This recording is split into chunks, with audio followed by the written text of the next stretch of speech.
tablet. Jadi mamanya lama-lama nggak tahan ya. Demikian juga terjadi dengan eh, orang yang biasa menolong kami dengan taman. Dia bilang, aduh pusing Bu. Anak saya setiap lihat saya dia cuma bilang motor gitu ya, motor. Dan itu terus terjadi di pertumbuhan anak-anak. Mereka merengek terus sampai kita nggak tahan gitu ya, sampai kita aduh nggak tahan deh dengan nada itu, sehingga udahlah saya beliin aja Bu, saya pusing tiap kali ketemu hanya itu yang dikatakan dalam bentuk rengekan. Nah, Dan anak-anak belajar bahwa tuh, bekerja berhasil. karena mama pusing nggak tahan. Jadi waktu anak-anak merengek, jangan khawatir, gak ada masalah mereka itu. Karena kalau anak ada masalah kayak sakit atau apa gitu ya, dia tuh akan nangis atau malah diem. Nah kalau merengek itu dia pengen memaksakan sesuatu terus gitu. Dan tadi dikatakan sekali itu diiyakan karena rengekan, udah deh penyakit itu langsung terus-menerus kambuhan, begitu ya. Di firman Tuhan ada tokoh ya yang jago merengek ya, yang akhirnya nggak tahan, ya udah dikasih tahu ya, kasih tahu rahasiaku tuh ada di rambut panjangku ya.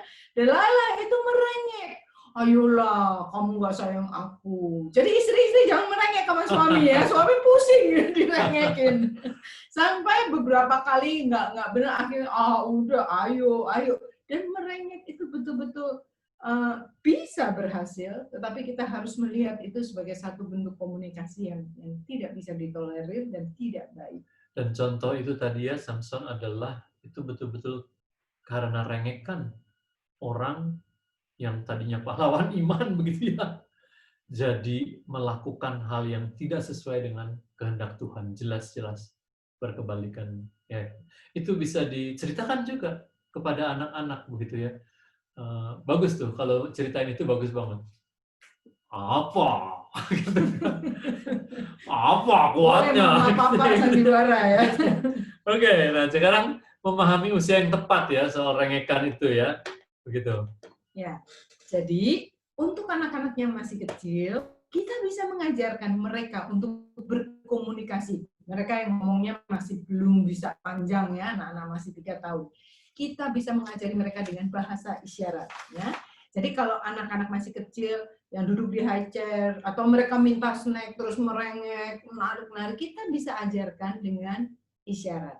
Nah, Anda bisa Google banyak bahasa isyarat. Tetapi misalnya kalau mereka rebut-rebut, ya mau minta-minta, kita bisa minta mereka, terus ajarkan mereka untuk ini, lalu kita kasih ya apa yang mereka minta. Jadi dengan begitu mereka belajar, bisa berkomunikasi dengan bahasa isyarat. Atau kalau mereka makannya udah selesai, mereka nggak mau lagi di high chair, kami melihat banyak orang tua yang terus mengajarkan anaknya untuk kedua tangannya diangkat terus digoyang-goyang. Itu artinya dia aku udah gitu ya, yang mereka belum bisa mengkomunikasikan panjang, tapi tanda itu artinya I'm done, udahan gitu. Bisa kita mengajarkan bahasa isyarat. Dan apa namanya?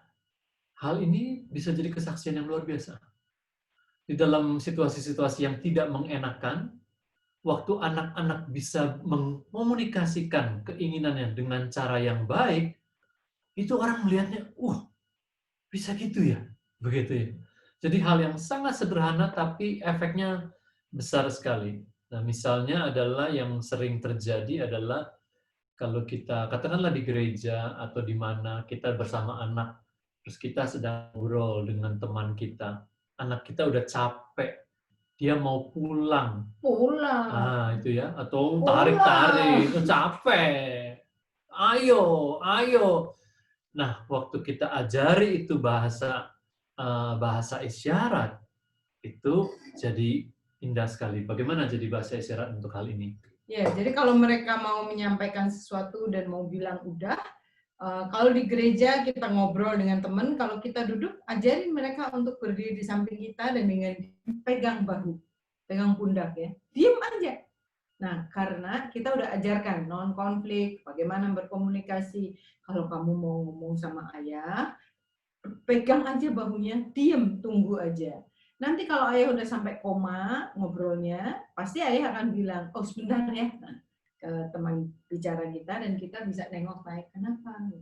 Oh, boleh nggak kita pulang agak cepet? Aku soalnya, nah kenapa dia kasih tahu? Gitu ya, sakit perut kayak, atau aku apalah mereka akan sampaikan. Ya, kalau kita berdiri, ajari mereka untuk pegang pinggang gitu misalkan. Tapi diem aja. Tapi mereka mengkomunikasikan, saya perlu sesuatu. Dan dia tahu bahwa di sesi pertama ya, bahwa anak adalah anggota keluarga. Mereka tahu mereka dikasihi dan kebutuhan mereka akan diperhatikan. Tapi sampai papa sampai titik atau sampai koma dari satu kalimat.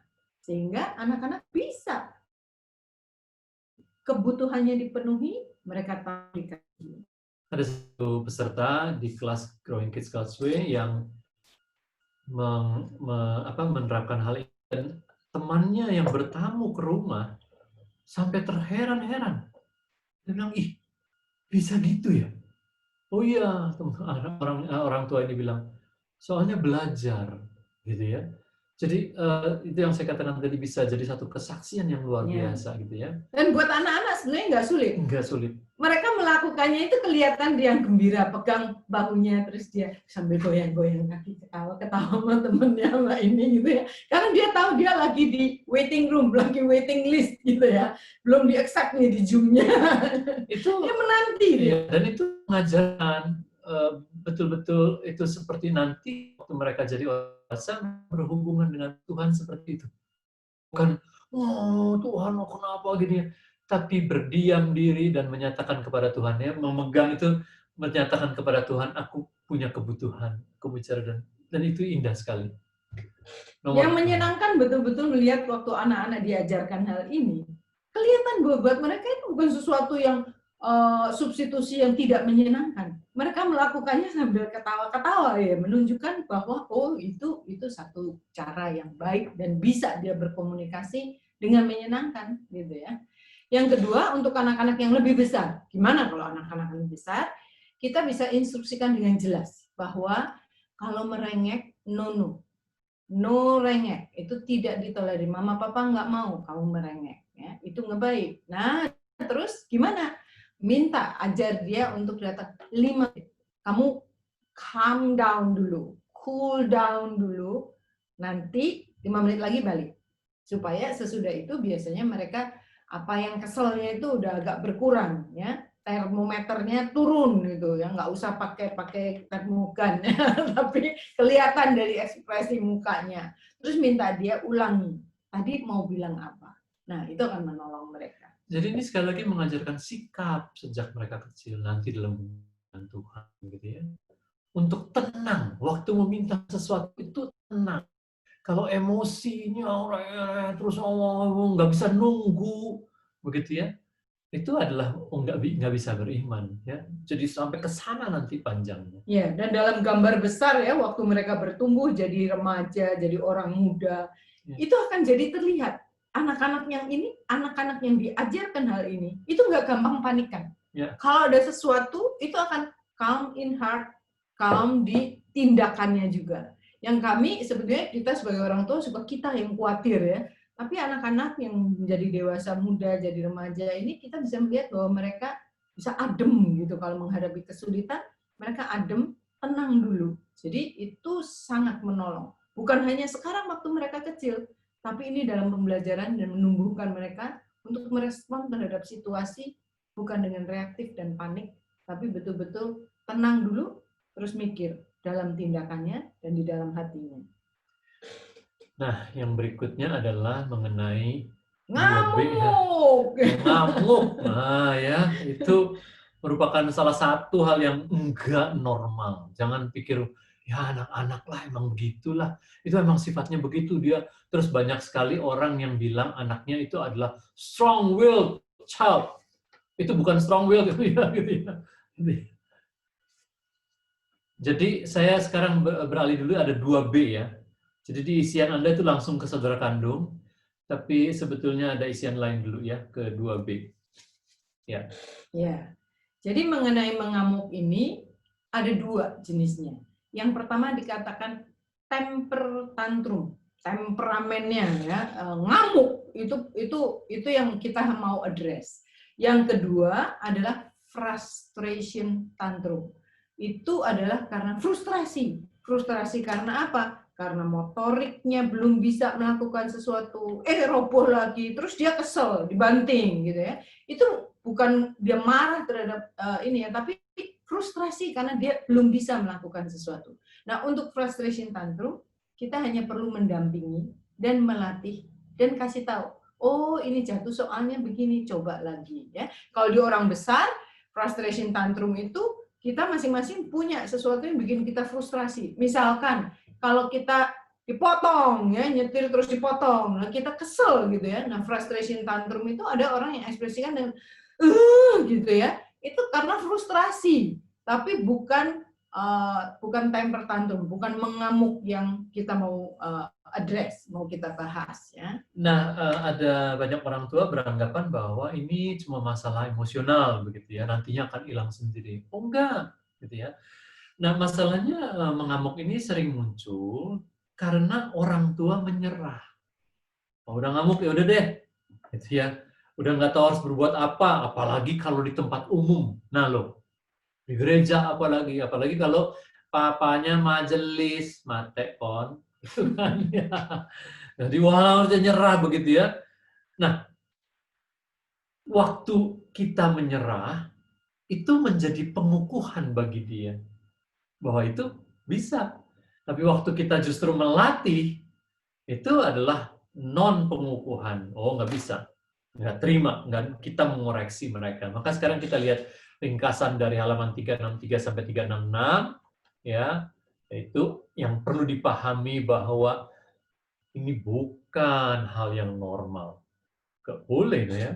Dan ini tidak akan hilang saat anak makin besar kalau tidak ditangani. Jadi tanpa dikoreksi dia akan jadi pelanggaran fisik, pelanggaran verbal yang serius, menendang, menjerit, begitu ya. Ada banyak ya kejadian di toko atau seperti di gambar ini ya, anak sampai nendang-nendang tuh ya, itu karena dia udah mengalami bahwa dia bisa begitu mendapatkan apa yang dia mau kalau dia mengamuk ya. Dan itu adalah betul-betul merupakan penolakan yang tinggi terhadap otoritas dan itu tidak bisa dan tidak boleh dibiarkan tapi harus dikoreksi. Dan alasan utamanya adalah untuk tanda kutip memeras orang tua atau balas dendam ya. Dia mau buat susah gitu orang tuanya dan dia tahu orang tuanya susah kalau dia ngamuk. Jadi dia dalam keadaan win-lose gitu ya. Anak suka menempatkan orang tua dalam posisi win-lose gitu ya. Ya, jadi merengek dan mengamuk ini penting sekali. Waktu kita mengajarkan bahwa hal-hal ini tidak bisa diterima sedini mungkin, itu akan lebih mudah selanjutnya. Ya. Dan ini hal yang penting karena Amsal mengatakan ya, jangan engkau bergaul dengan orang yang pemarah, yang tukang ngamuk gitu, karena kita ketularan seperti itu. Dan di sini dikasih lihat betul-betul bahwa nanti akan jadi pelanggaran fisik, pelanggaran verbal. Dan kalau kita biarkan, dan ini menjadi karakteristik di anak-anak kita sejak dini, itu menjadi masalah yang besar sekali waktu mereka besar dan berkeluarga. Ada begitu banyak kasus ya, di zaman modern ini mengenai KDRT dan segala macam yang kalau dilihat ya menjadi sesuatu pembelajaran yang mereka seperti itu sejak dulunya.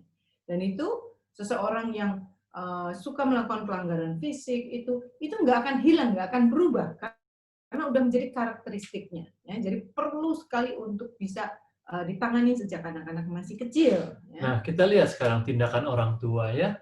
Yang pertama adalah jangan menekan emosi anak. Ini anak lagi mendapat emosi, begitu ya. Terus jangan ribet, ayo udah. Nah, di toko nih, di toko suka lihat kejadian begitu ya. Saya suka sedih kalau melihat orang tua begitu. Sedihnya kenapa? Bukan sedih gimana, tapi kasihan ya orang tua yang nggak belajar ya. Nggak bisa dia nangani itu. Dia hanya karena malu anaknya ngamuk-ngamuk di toko terus bilang, jangan ribut, gitu. Dia juga mau teriak, tapi diam, diam, bisa diam nggak? Gitu. itu nggak akan berhasil, ya.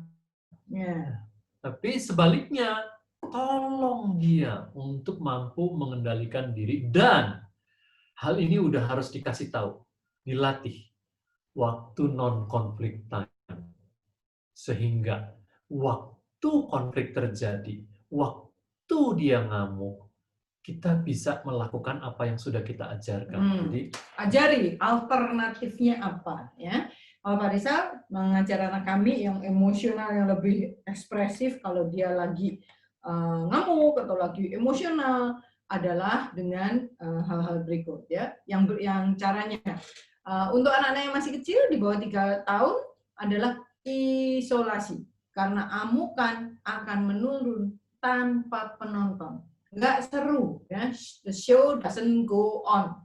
Jadi isolasi seperti kita bahas, isolasi jangan di tempat yang gelap, basah itu, ya, yang dikunci. Tapi ada satu tempat di mana dia akan bisa marahnya jadi cepat turun, gitu, ya. Itu untuk anak-anak yang masih kecil.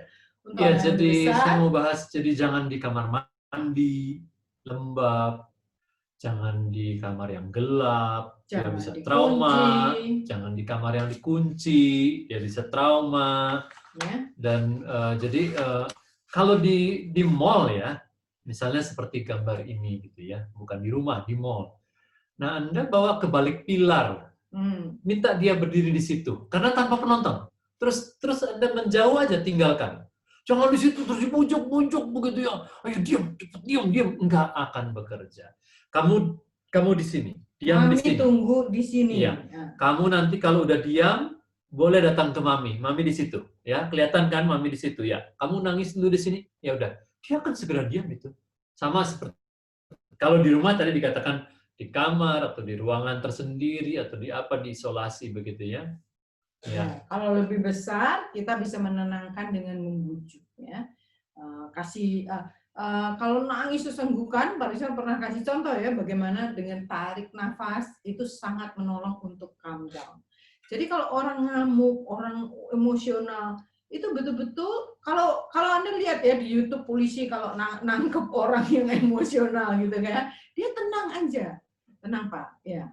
Baik, Pak, tenang. Jadi kita harus menenangkan dengan sikap yang tenang, ya.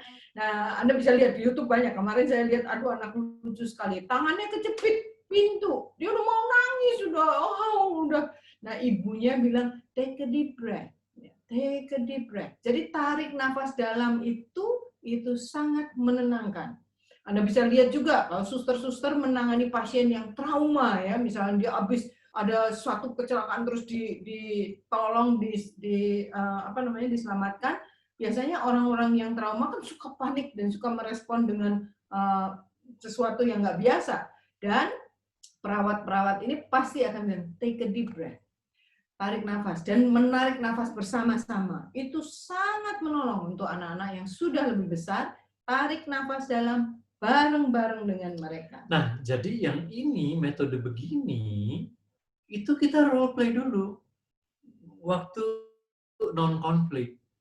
Besok-besok, ya, kalau kamu nanti susah gitu rasanya, mau marah apa, ya, nanti mama atau papa akan tolong begini. Jadi tarik nafas. Kalau lebih kecil bisa sambil pegang tangan. Jadi pegang tangan dua-duanya, kiri dengan kanan berhadapan-hadapan, terus tarik nafas bareng-bareng. Ya. Dia akan ngikut, dan itu cepat sekali untuk dia jadi calm down begitu, ya. Dan itu dilatih. Iya, nanti. Oh enggak, sekarang latihan. Iya, nanti aku bisa. Oh enggak. Jadi oke, kita latihan sekarang. Nanti kamu bisa, kita latihan sekarang. Begitu, ya. Latih begitu, dan dia akan lakukan. Dan kemudian kalau itu sudah terjadi, beberapa kali udah diberikan nasihat dan segala macam, dia memilih untuk mengamuk, kita bisa menghukum dengan rotan sesudah dia kalem, ya, sesudah dia diam. Karena sekali lagi ini hal yang penting sekali untuk kita bisa hadapi sedini mungkin. Ya, jadi kalau nggak dapet apa yang diminta, ojo ngamuan, ngono lho. Gitu, ya. Sama nanti waktu udah besar, kalau doa sama Tuhan, dijawabnya enggak, ya ojo ngamuan, gitu, ya. pengajaran ini ke sana arahnya. Nah, ya, kami melihat juga di komunitas-komunitas yang menerapkan hal ini, dan buat anak-anak bahwa merengek dan mengamuk itu buat mereka, oh mereka dapat, mereka ngerti dan sudah ditolong di komunitas yang betul-betul menerapkan hal ini. Nah, waktu mereka lihat anak yang mengamuk, ini anak kecil ya Bapak Ibu, anak umur 3, 4, 5 tahun, dia ke mall lihat anak yang ngamuk, dia seperti takjub. Kok dia begitu ya? Kenapa dia katanya? Jadi maksud saya adalah kita sebagai orang tua melihatnya apa bisa ya gitu. Tapi waktu mereka menerapkan anak yang tidak dan bisa ditolong dengan hal ini, waktu dia lihat anak yang mengamuk, meronta-ronta, gulung-gulung, dia itu melihatnya dengan takjub dan terheran gitu. Kok begitu gitu. Jadi melatih hal ini itu sangat bisa jauh lebih mudah melatih untuk anak-anak sejak dini gitu ya. Jadi gini ya, kalau Anda misalnya mengalami dan semua keluarga mengalami hal ini, katakanlah di gereja, ini yang paling memalukan, tanda kutip ya. Mengalami di gereja, Anda jangan malu karena dia mengamuk. Jangan malu. Justru waktu Anda berhasil melakukan cara-cara ini, bagi orang lain yang melihat itu dia akan seperti anak kecil tadi, dia takjub. Hah? Mujizat itu nyata gitu ya. Jadi jangan malu. Justru perlihatkan respons yang benar dan baik dan lihat bagaimana hasilnya. Orang akan belajar dari situ. Dan kalau Bapak Ibu ada di kelompok kecil, di komunitas, kita bisa saling mendukung orang tua. Jadi di komunitas kami dan juga di beberapa komunitas kami lihat kalau ada anak yang didisiplin oleh orang tuanya, yang lain tenang-tenang aja, nggak usah dilihatin gitu, karena anak itu punya otoritas dan otoritasnya sedang berurusan. Jadi kitanya nggak usah ikut-ikut, kitanya biasa-biasa saja. Dan ya dulu waktu anak kami masih kecil sekali ya, kami baru terus berkunjung ke satu gereja yang betul-betul belajar Growing Kids God's Way. Terus waktu anak kami nangis di sekolah minggu karena belum biasa di gereja itu, ditolong dengan cara ini juga. Jadi kami lihat, ih luar biasa ya. Jadi dibawa ke satu ruangan, terus ditolong, ditenangkan, begitu, dan itu bagus sekali. Ya. Nah sekarang kami persilakan untuk bertanya terlebih dahulu. Silakan, ada yang bertanya. Monggo Pak Komandan. Sudah ada 10 pertanyaan. Oke. Baru setengah halaman pertama udah 10 pertanyaan. Isu yang seru memang. Oh, ternyata ada yang informasi juga sih. Pak Rizal, gimana mengatasi anak yang gampang ngambek? Misalnya frustasi karena belum bisa melakukan sesuatu atau ada yang tidak sesuai dengan keinginannya dan biasanya langsung keluar dari tempat kejadian dengan ngambek. Ya langsung ngambeknya keluar gitu, Pak. Tolong umurnya ada nggak? Boleh nggak umurnya? Umurnya 5 tahun. Oke. Ya, kalau anak-anak ngambek main dengan teman-temannya, nah itu sama, itu ngambek itu soft, tipe softnya dari ngamuk ya. Jadi kalau kita nggak membujuk-bujuk dengan yang wah kayak itu versi yang lebih kalemnya gitu ya. Jadi biasanya kalau yang ngambek dan yang lain juga nggak terlalu heboh, maka dia akan kembali cepat balik lagi. Nah, kalau anak-anak kan sering ya kalau ngambek, nanti aku nggak mau main ke rumah kamu lagi. Kalau kamu nggak ini, aku nggak mau main lagi nanti ya. Itu kan ancaman-ancaman anak-anak yang ngambek. Kalau kamu nggak pinjemin, aku pulang. Kalau ini nggak boleh, nanti aku nggak mau datang lagi. Ngambek-ngambek mogok kan. Tenang, kalau aja teman. Oke, kalau kamu nggak mau ya udah, pimpa aja dengan sisanya. Nanti sebentar dia balik lagi. Aku mau ikut lagi. Jadi nggak usah heboh dan dirayu-rayu yang ngambeknya. Iya. Dan apa namanya? Ya udah, diamin dulu, jangan langsung intervensi. Nggak boleh gitu ya, ujungnya. Kembali lagi nanti, tarik aja dia, pisahkan, suruh diam. Nanti waktu non-konflik. Cycle berikutnya nyemplung lagi. Non-konflik ya. Nanti diajar, baru diajar. Ya, begitu ya. Oke, Pak. Berikutnya karena anak di usia di atas 2 tahun. Sebentar, sorry. Saya. Jadi kalau kami mengalami kalau ngambek atau ngamuk gitu ya, ya udah dia suruh diam dulu. Suruh ambil waktu. Tadi kan ada contoh 5 menit ya. Ya. Bisa lebih. Ya. Dikasih tahu. Kalau kamu udah tenang, kamu kembali ke sini. Yang itu. Ya, thank you. Sorry. Saya setuju, Pak. Dan bekerja sekali. Sangat bekerja, ya. 5 menit keluar, Pak, nangisnya berhenti tiba-tiba.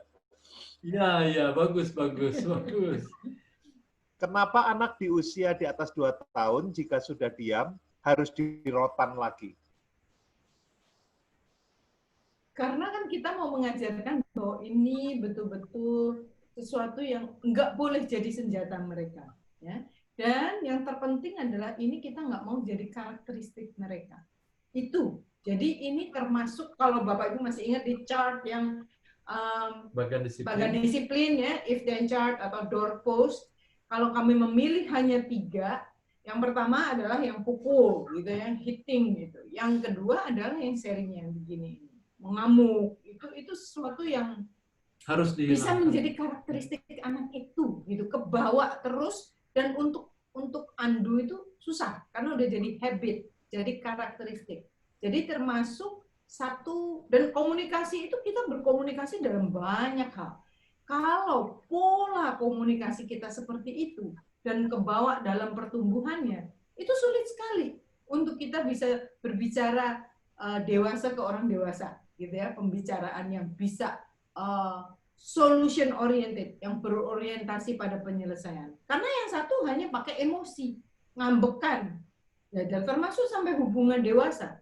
Kalau pasangan-pasangan yang salah satunya hanya pokoknya emosi dan hanya berdasarkan perasaannya, terus nggak bisa berkomunikasi secara rasio yang dewasa, mengelolanya, itu akan sulit. Oleh sebab itu di zaman sekarang banyak sekali kan seminar-seminar anger management. Ya. Kalau di orang besar bentuknya udah bukan ngamuk, tapi adalah kemarahan. Ya. Sehingga banyak hal-hal yang menolong orang anger management. Ya makanya ini pertanyaan lanjutannya adalah gimana kalau udah diem? Kalau udah diem tuh bukannya nggak usah dihukum, kan kasihan, gitu loh. Nah ini waktu kita bahas sesi 12 kan Ibrani 12 ayat 11 jelas. Ganjaran itu pada waktu diberikan tidak mendatangkan sukacita, tapi duka cita. Tapi kemudian duka cita itu akan menghasilkan buah-buah kebenaran. Jadi waktu ini insiden terjadi, terus udah beres, terus nggak ada penghukuman. Lah itu yang tadi dikatakan. Kita nggak mau yang setiap kali begitu. Ya, dan kalau dibiarkan, mengamuk ini akan eskalasi. Ada tingkatnya. Tadi kan dikatakan, untuk ngamuk-ngamuk, buat dia ngamuk, dia belum cukup, terus kemudian dia mulai verbal. Ya.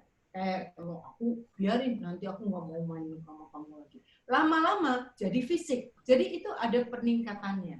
Dan itu betul-betul sejak awal itu kalau kita bisa berkomunikasi dengan baik, sehingga hal-hal yang itu nggak terjadi.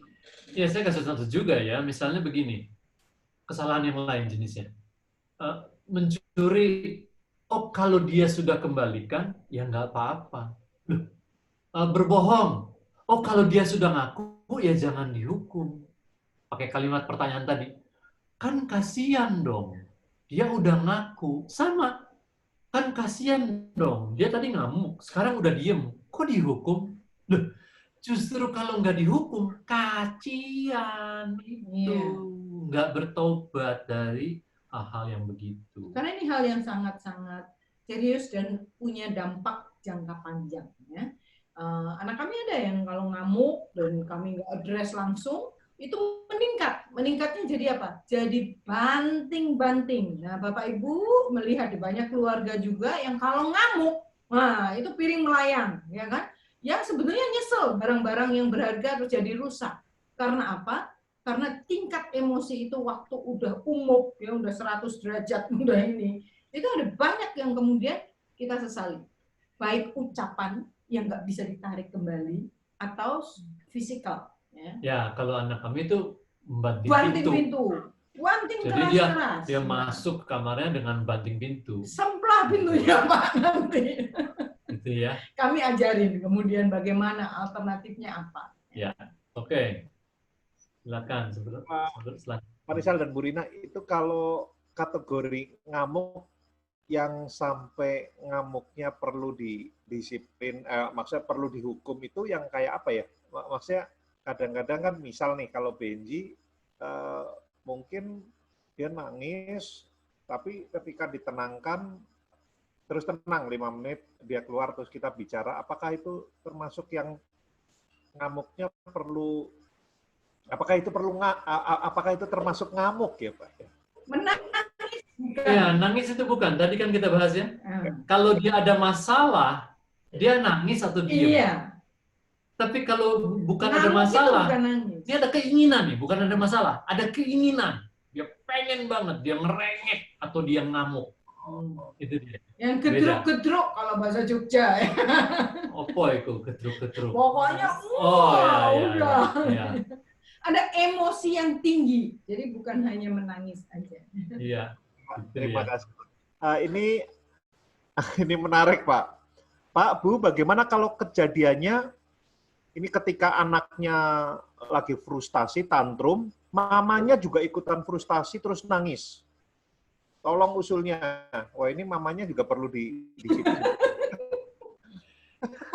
Itu berarti kita harus belajar Growing Moms God's Way. Gini loh ya, di dalam sepanjang pelajaran ini, kita kan selalu pendekatannya adalah, kalau kitanya segera berubah, orang tua nih, ya, anak-anak itu lebih elastis, dia lebih cepat lagi berubah. Jadi kalau mamanya ngamuan, ya wes itu ya belajar dulu untuk menenangkan diri. Karena anak-anak kecil itu kan copycat, gitu. Belajar dari bagaimana self control. Iya. Dari buku itu sangat dijelaskan ya, gitu ya. Mungkin mamanya nggak ngamuk, tapi ikutan nangis kali ya Pak itu Pak. Kalau lihat dari pertanyaannya. Iya. Tetap sama ya, Pak? Ya, ada orang tua yang hatinya lembut ya. Jadi waktu lihat anaknya yang ekspresif ngamuk gitu tuh rasa ngenes gitu ya, dan dia menangis sedih gitu. Kok anakku koyo ngene iki piye gitu. Jadi bukan menangis untuk karena mau mendisiplin gitu, tapi nalongso gitu piye dia pakai gitu. Justru ibu yang lembut gitu ya. Nah, kalau Anda menangis dan memang itu adalah satu perasaan kita gitu ya enggak apa-apa menangis. Tapi maksudnya kita cara menangani dan cara merespon. Ya. Anak-anak bisa melihat bahwa tingkah mereka itu membuat kita sedih, mereka tahu itu baik gitu ya. Seperti di Amsal dikatakan, di Efesus dikatakan, janganlah engkau mendukakan Roh Kudus. Roh Kudus pun bisa berduka. Anak-anak bisa melihat bahwa kita berduka. Anak-anak kita tahu apa yang membuat ayah sedih, tahu. Apa yang membuat mama jadi sedih, jadi nangis, tahu gitu ya. Jadi kalau kitanya punya perasaan seperti itu, ya itulah kita gitu ya. Dan perasaan kan nggak ada yang salah, nggak ada yang betul. Gitu. Tetapi bukan merespon seperti anak itu mengamuk terus kita ngamuk sambil nangis-nangis gitu ya. Bahwa kita bersedih untuk hal itu, ya itulah kita. Ya, kita nggak bisa mengubah, begitulah karakter. Iya. Oke, berikutnya empati ya, mungkin ya Bu ya. Ya. Pak, anak-anak diinfokan, Pak, kan anak-anak diinfokan dan di role play di masa non-konflik. Saat kejadian dia mengamuk heboh, kita mengingatkannya pas kapan. Tapi kalau di awal diingatkan, dia tidak hiraukan. Kita diam saja setelah dia sampai selesai baru diingatkan lagi atau gimana, Pak? Ya, ada anak yang ngamuknya lama, ada yang sebentar, gitu ya. Kan tadi udah dikatakan ya, pokoknya bisa disendirikan aja dulu. Kalau anak yang besar kan kami suruh pergi ke kamarnya supaya dia tenang sendiri, gitu kan. Kalau anak yang kecil kan kita isolasi, begitu kan. Nah, jadi kapan bertindaknya itu ya Anda lihat nggak bisa setiap kejadian kita tahu persis ya kapannya. Dan apakah misalnya sampai udah pintu kebanting, kita suruh masuk kamar. Iya. Yang paling penting adalah konsekuensinya itu loh, hukumannya itu dijalankan, gitu loh. Kalau nanti sesi 12-nya itu nggak dijalankan, yang gini-gini itu jadi pengukuhan nantinya. Gitu kan nih, bab ini kan kita belajar pengukuhan dan non pengukuhan. Apa tindakan-tindakan kita yang semakin mengukuhkan mereka atau semakin tidak mengukuhkan perilaku-perilaku yang buruk ini, begitu. Di titik mananya Anda akan lebih tahu tentunya. Iya. Sebetulnya kalau kita betul-betul mengasihi anak-anak kita peduli untuk justru harus bertindak, gitu ya. Lebih mudah untuk kita menghindar. Jadi kalau ada sesuatu, kita orang tua sampai umur berapapun ya, kita bisa menghindar, pura-pura nggak tahu, atau kedua kita tidak menangani, nggak mau lihat, gitu. Ya udahlah, biarlah. Gitu. Atau betul-betul kalau kita mau mendidik anak-anak kita menghadapi hal itu. Di sekolah kelihatan ya, guru anak-anak yang dalam tanda kutip bandel, yang suka punya karakteristik yang keras, yang perlu penanganan dari guru. Nah, biasanya anak-anak seperti ini akan justru menjadi dekat dengan guru yang cukup peduli dan punya hati untuk menghadapi anak ini dan mendisiplin. Jadinya justru jadi baik. Gitu ya. Karena apa? Karena anak ini tahu orang yang lain dia dibiarin, tapi guru yang ini justru punya hati dan peduli untuk menghadapi dan membentuk dia.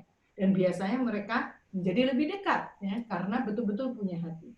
Nah, kalau untuk anak-anak yang marah dan lebih besar, waktu anak kami semakin lebih besar, saya mengajarkan, memberikan alternatif. Apa yang kamu lakukan kalau kamu marah? Ya, jadi saya ajarin, saya sharingkan. Kalau Bunda kesel sekali ya, ada yang rasanya mau banting-banting, tapi nggak boleh banting-banting ya. Apakah mau ual-ual kertas ya, kertas diual-ual gitu ya, atau sekarang ada yang lebih canggih lah itu apa emotional itu alat ya. Ya, atau kamu tulis. Kan kadang orang tuh verbal yang kita nggak bisa tarik kembali, yang menyakiti orang. Jadi kamu tulis, spidol merah besar, kasih buku untuk ekspresi, jurnal ya. Aku kesel, ini Bunda ini kenapa? Oh, semua teman ditulis. Yang nanti kalau udah waras waktu dia baca, dia bilang itu benar. Itu kan aku lagi marah. Jadi dia nggak maksud begitu karena aku kan lagi marah itu, enggak lah. Tapi menulis itu salah satu alternatif. Atau dengerin lagu keras-keras, apa? Ajarkan bagaimana Anda mencari jalan keluar waktu marah yang supaya tidak berdosa, nggak menyakiti orang secara verbal, secara fisik, secara emosional. Apa yang kita bisa lakukan untuk mengekspresikan tanpa membuat orang lain terkapar, gitu ya. Dulu waktu saya belum belajar ya, kalau anak banting pintu gitu, saya kejar. Apa kamu? Gitu kan. Banting-banting. Ayo yang beli pintunya. Rusakin semuanya. Oh, itu kan jadi kacau semua gitu kan. Setelah belajar, setelah menerapkan dengan benar, ya dia banting. Diemin aja dulu. Nanti waktu semua udah baru. Tetapi yang di charge, if then charge itu tetap jalan nantinya gitu. Oke. Silakan. Seru sekali, Pak. Namanya banyak kamuan juga nih. Ada pertanyaan lagi. Ini sebenarnya sudah dijawab, tapi nggak apa-apa, Pak. Ini biar tambah mantap. Kalau sudah diam, apakah tidak cukup dengan dibicarakan saja? Sebab rasa kasihan kalau sampai harus dirotan. Ya itu yang saya tadi bahas sudah. Ya. Pokoknya itu kasihan kalau makin nggak mateng tumbuhnya, nggak bisa mengendalikan, itu yang harus lebih dikasihanin. Begitu ya. Nah, ini cukup panjang, Pak. Pak dan Bu, jika misalnya di gereja, karena banyak yang kenal kami dan anak kami, lalu misalnya anak kami merengek dan mengamuk di gereja, prinsip kami seperti yang ada di buku, kami tinggalkan di lokasi dia meraung, tapi masih penglihatan dia untuk menanti dia tenang dulu. Namun ketika kami tinggalkan berjarak, ada orang lain yang seolah-olah jadi hero, yang baik ya, jadi hero yang baik yang mendatangi anak kami yang sedang asik meraung-meraung itu, malah membujuk-bujuk dia untuk jangan nangis dan kasih sogokan agar diam. Gimana itu Pak sikap kita kalau begitu? Ya itu kan pasti kan kasus ya, sekali terjadi. Nggak akan tiap kali ngamuk terus ada orang lain yang datang, itu kan enggak. Sehingga kalau dia ngamuk-ngamuk seperti yang saya katakan tadi, ajak dia ke satu tempat yang lebih di pojok atau tersembunyi atau di balik sesuatu yang nggak dilewatin orang banyak, begitu. Dan itu pasti ada di gereja itu ruangan seperti itu. Oke ya. Kasus khusus nggak apa-apa ya Pak ya Mas? Nggak apa-apa. Gitu. Terus saya kasih tahu gini ya. Jadi misalnya anak ngamuk terus terus kita pimpin, kamu duduk di sana, ngamuk, duduk masuk situ. Terus kita ada ruangan khusus di gereja, ruangan yang nggak kepake, terus kita tutup pintunya. Ya udah kita agak dekat dengan pintunya kan, sehingga kalau ada orang mau ya kita biarin lagi disiplin, gitu aja. Gitu. Ya, kalau di komunitas yang sama, belajar hal yang sama, itu bahasa yang biasa antara orang tua maupun dengan anak-anak. Nanti anak-anak juga, dia cari temennya mulai, oh dia lagi didisiplin. Nah itu bahasa itu udah biasa mereka antara anak-anak. Dia lagi didisiplin sama mamanya. Dan itu menjadi sesuatu yang, semua juga paham. Biarkan otoritas yang berurusan. Ini ada titipan pertanyaan lagi, Pak. Kalau anaknya waktu dipanggil nih, dibawa untuk duduk atau dimasukin ke dalam ruangan isolasi itu, ini di tempat umum misal ya, Pak ya. Itu anaknya meraung-meraung, meronta-ronta gitu, Pak. Itu gimana ya sikap kita? Ya, nanti itu ya nanti kalau di rumah ya dipukul aja yang keras, dirotan yang keras sudah gitu. Ya, tapi jadi kalau di posisi di tempat itu ya sudah berarti kita orang tua diamin dulu gitu ya Pak.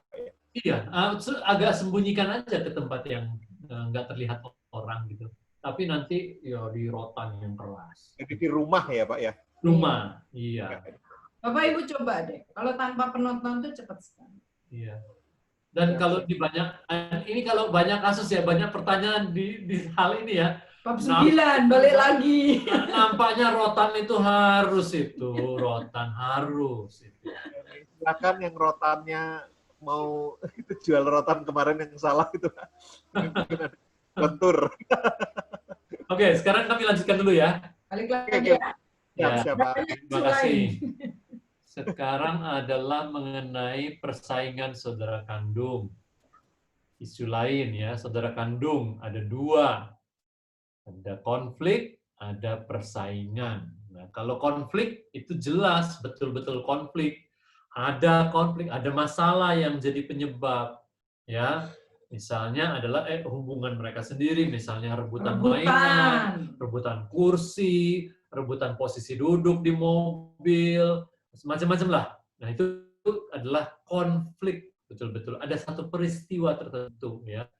Nah, semua seperti ini udah dari awal kitab Kejadian juga kan terjadi, Kain dan Habel, Yakub dan Esau, Yusuf dan kakak-kakaknya, itu terjadi. Nah, kebanyakan yang terjadi adalah yang tipe kedua, persaingan saudara kandung, begitu ya. Nah, persaingan saudara kandung ini tidak berupa konflik yang frontal, tetapi kayak secara adem perang gitu dingin. Ya, perang dingin, dia bersaing untuk melakukan sesuatu. Oh, kalau kakaknya gini, ya lakukan ini gitu ya. Jadi nggak frontal, tetapi ada persaingan.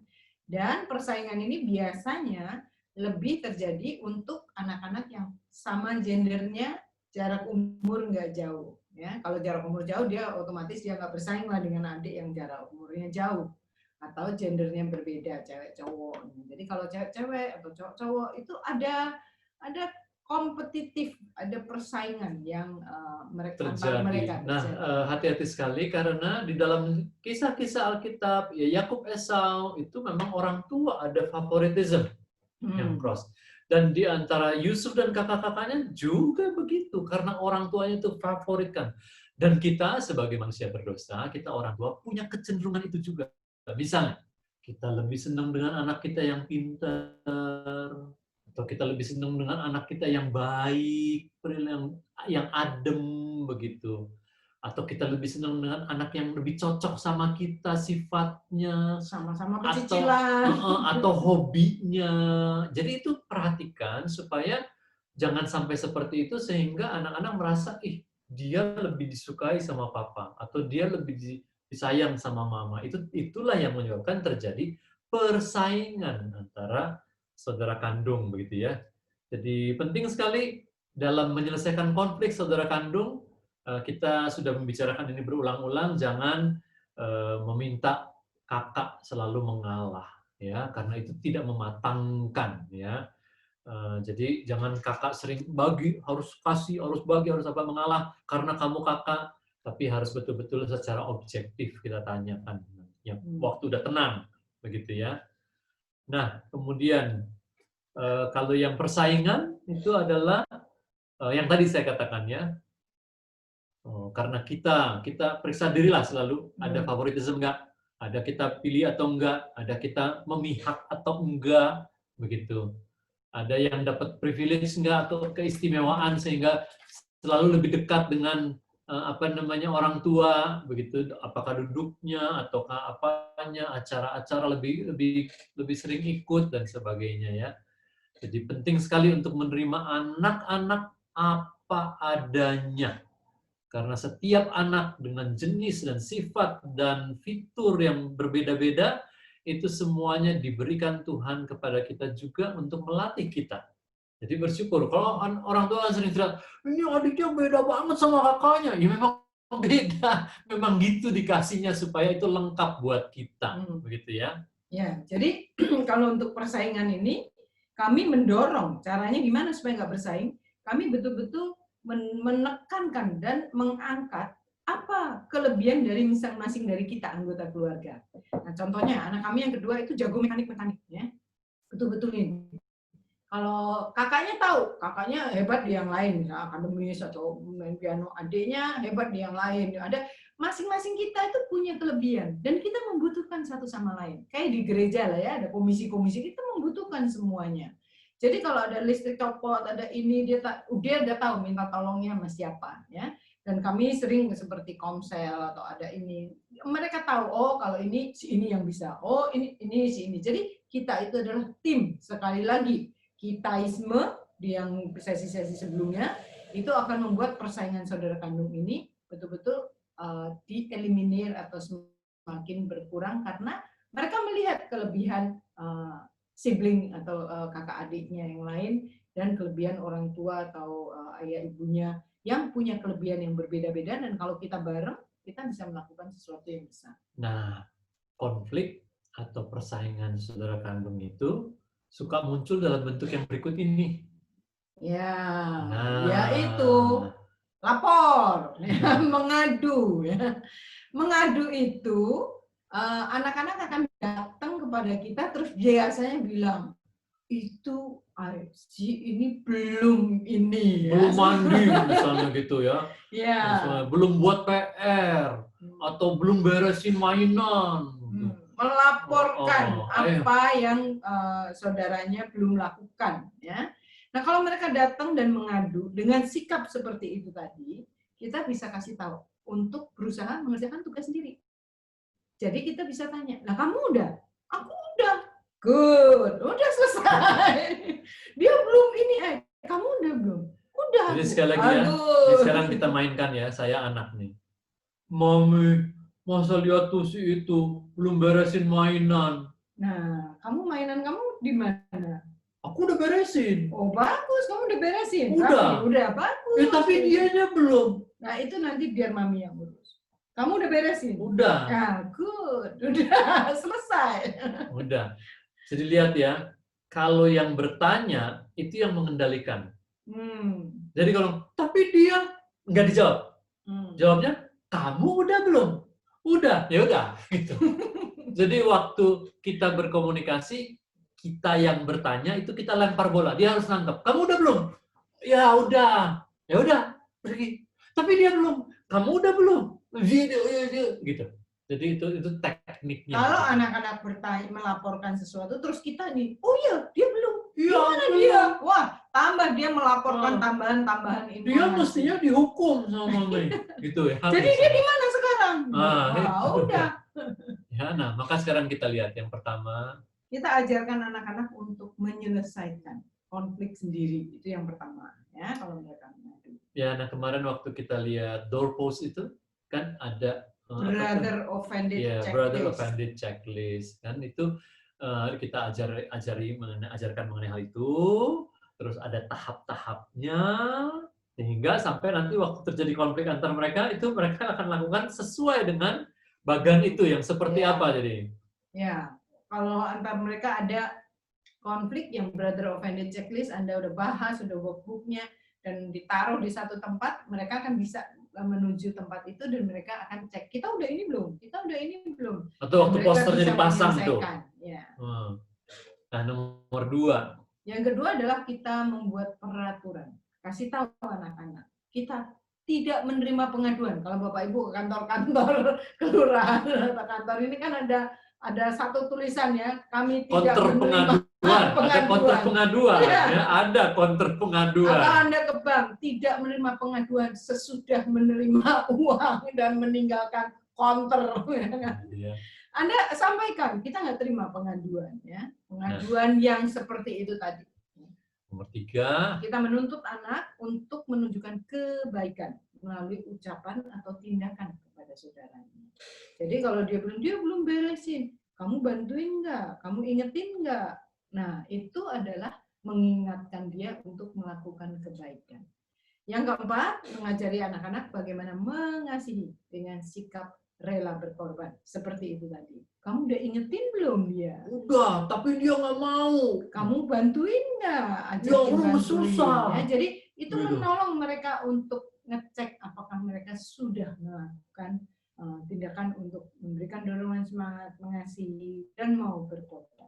Ya, jadi kalau seperti itu kejadiannya, Anda tenang aja dan tetap lempeng nggak menerima. Tapi dia belum. Ya udah. Kamu sekarang di sini. Begitu ya.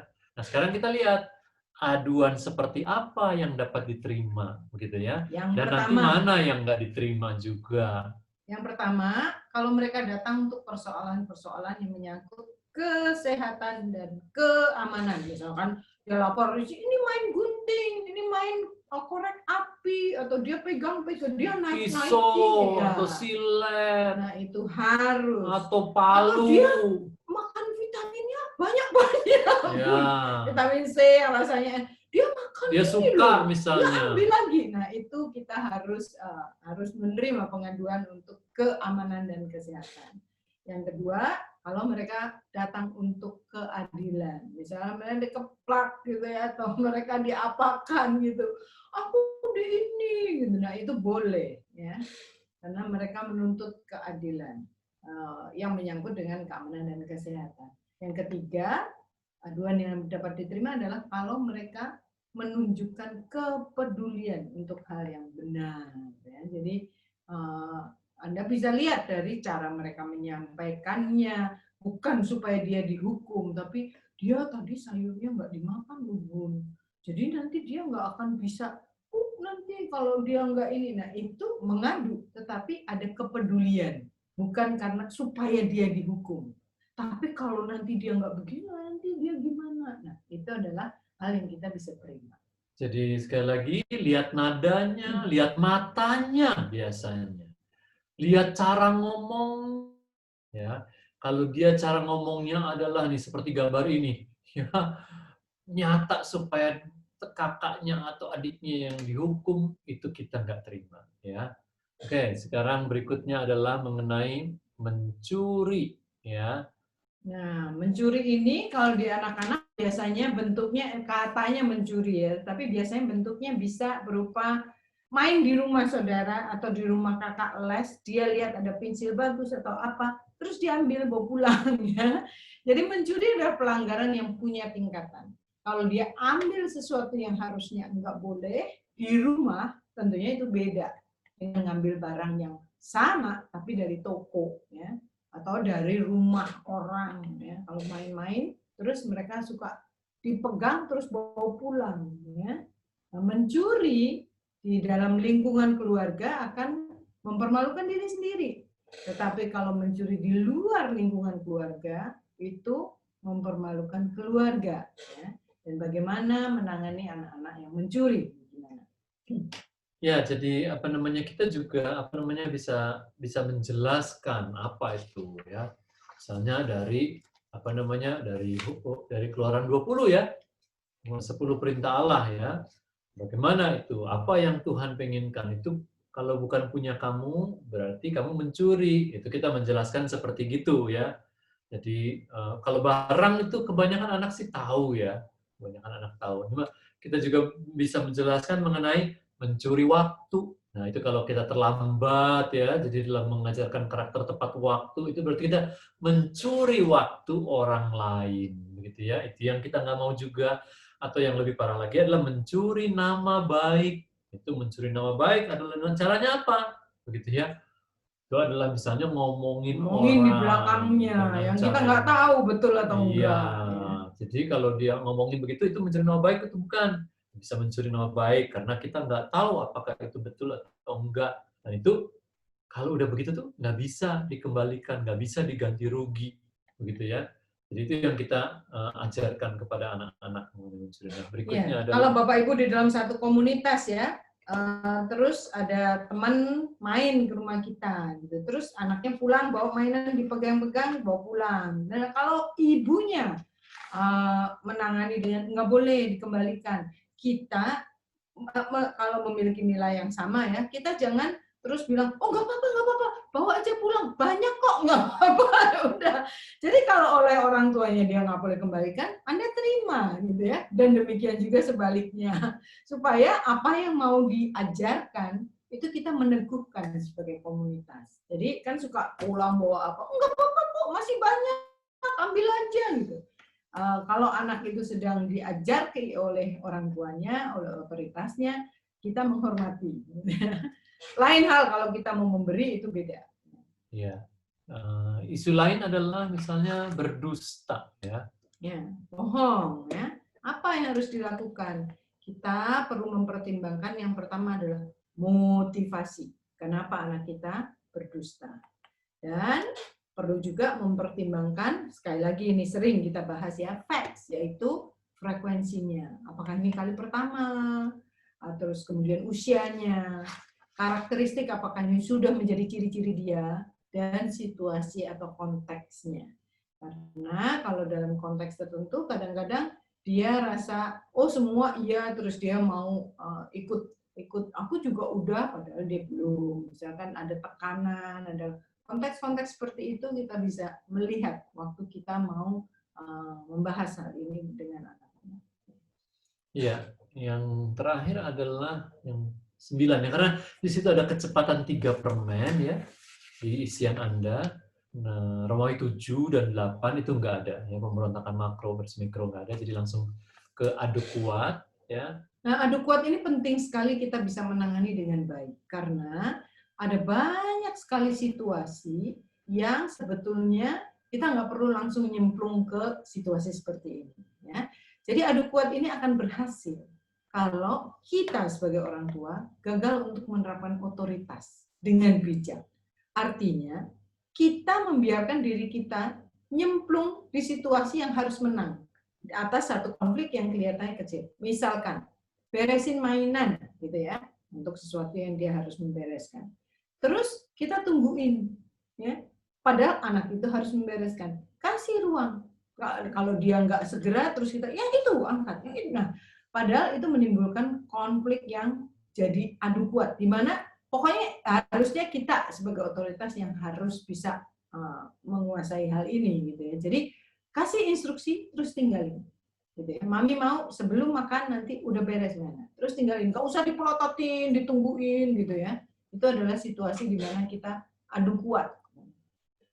Biarkan jadi anak-anak kita mengalah tanpa menurunkan harga dirinya, gengsinya. Dia akan lakukan dengan tanpa kita mengawasi gitu ya. Ini seperti tadi menangani amukan, tapi kita memberikan satu instruksi yang tegas tanpa ditontonin terus. Ya. Itu akan menolong anak untuk bisa, oh dia tahu, nggak boleh.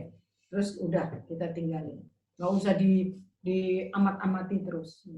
Iya, kalau orang tua dominan, koleris, nah anak juga dominan atau koleris, nah ini bisa terjadi adu kuat yang frontal begitu ya, saling bertahan begitu ya. Nah, ada juga yang justru yang pragmatis dengan pragmatis gitu. Anaknya diam ya terus. Misalnya ngamuk, diam terus gitu ya. Nggak mau ngomong sampai berapa hari gitu ya. Oh, terus ditanyain terus ngomong gitu ya. Ya udah, kalau dia belum mau ngomong itu, ya tenang dulu. Ya. Nanti baru kalau yang kemarin itu kamu bagaimana? Kamu ngelihatnya bagaimana? Ya. Tapi kita jadi harga dirinya itu harus diturunkan supaya dia ngaku bahwa dia tuh salah gitu ya. Dia tuh harus tahu bahwa dia tuh salah. Kita nggak usah mau win lose begitu, tapi win-win supaya anak-anak makin matang gitu ya. Nah, sekarang silakan untuk bertanya kembali.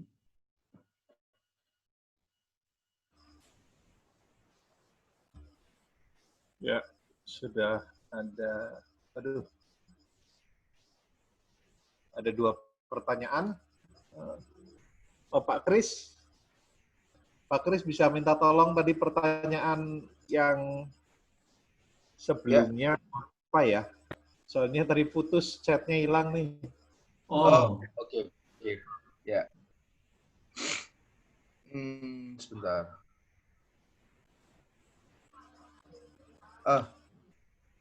Maaf sedikit berbelok dari tema. Bagaimana menghadapi anak yang memiliki gengsi tinggi? Anak saya sebenarnya enggak susah dikasih tahu, tapi dia tipe anak yang tidak mau kalah dan tidak bisa ditegur di depan orang lain. Contoh, ketika ada teman yang main badminton dan dia belum bisa, dia ngotot bilang saya bisa. Ya. Oh gitu. Suatu pernyataan ya Pak ya? Iya. Contohnya itu ya. Ya, itu istilahnya ngebluff gitu ya. Kalau di orang besar ini ya bluffing gitu. Ngomong big thing yang kita nggak bisa, tapi kita bilang aku bisa. Aku juga udah pernah gitu ya, belum pernah ke mana, temennya cerita ke satu, oh aku udah pernah juga, atau dia itu adalah seperti nggak mau tertinggal gitu ya. Tetapi kita bisa mengajarkan hal-hal seperti ini. Ini hal minor, itu sebetulnya adalah dia ingin tetap menjadi tetap menjadi anggota kelompok itu gitu, kayaknya nggak ketinggalan gitu. Apakah itu cerita nonton film, ada film baru apa, dia bilang oh ya aku udah, meskipun dia belum. Jadi hal-hal seperti itu dia menginginkan penerimaan dan pengakuan teman-teman yang sebetulnya kalau dia dapatkan hal itu dari rumah banyak-banyak, maka hal itu nggak akan terlalu menekan dari teman-temannya. Jadi anak-anak yang suka bilang udah pada belum, sebenarnya yang dia inginkan adalah penerimaan pengakuan. Jadi berilah hal itu banyak-banyak sehingga dia nggak perlu cari dari teman-temannya. Iya. Jadi misalnya dia katakan tadi bisa, aku bisa, ya udah diamin aja. Kita tahu gitu. Nanti kita terus misalnya main bulu tangkis sama-sama gitu ya. Terus dia memang menunjukkan bahwa dia sebetulnya nggak terlalu bisa. Ya sudah, sebetulnya dia tahu gitu di hadapan orang bahwa orang juga tahu dia nggak bisa. Tapi maksudnya tadi itu tanpa menurunkan harga dirinya tuh, kita jangan itu tujuannya gitu loh. Jangan gini, supaya dia tahu bahwa dia tuh nggak bisa gitu loh. Nah itu tuh, itu kita mau ngenyek gitu ya, kita mau merendahkan, dan pada dasarnya orang termasuk kita, anak kita juga nggak mau direndahkan. Maka kalau menghadapi orang yang merendahkan, dia mau meninggikan diri begitu. Maka tadi dikatakan, kalau dia udah diterima di rumah banyak, diakui kebolehan-kebolehannya di dalam bidang-bidang lain ya gitu ya. Dia nggak perlu tuh harus mengakui sesuatu yang bukan kebolehan dia gitu. Jadi kita sekali lagi ya, prinsip di Growing Kids yang sering ditekankan yaitu kita nggak mau menekan hal buruk, tapi kita mau membangkitkan hal yang baik. Jadi kalau melihat hal-hal seperti itu, kita coba lihat apa sih kebutuhan yang dia sebetulnya dia butuhkan. Oh, penerimaan dan pengakuan. Nah, kalau kita kasih banyak-banyak penerimaan dan pengakuan, kita bangga terhadap apa yang dia skill dia nggak perlu. Seperti tadi saya sharing ya, anak kami yang kedua bagus mekanik kabel-kabel apa, sehingga kalau dia nggak bisa sesuatu, dia punya sesuatu kebisaan gitu ya. Nah kalau di anak-anak remaja, di anak-anak yang lebih besar itu kelihatan anak yang punya keterampilan, apakah itu gitar, apakah itu basket atau apa, ada sesuatu yang dia bisa. Jadi yang lain dia nggak bisa, dia nggak apa-apa, tapi dia punya sesuatu yang bisa berkontribusi. Nah itu menjadi dia bisa diterima karena dia punya satu sudut, satu tempat di komunitas itu. Dan anak-anak yang punya misalnya ya satu aja kemampuan yang baik, itu jadi anak yang pede.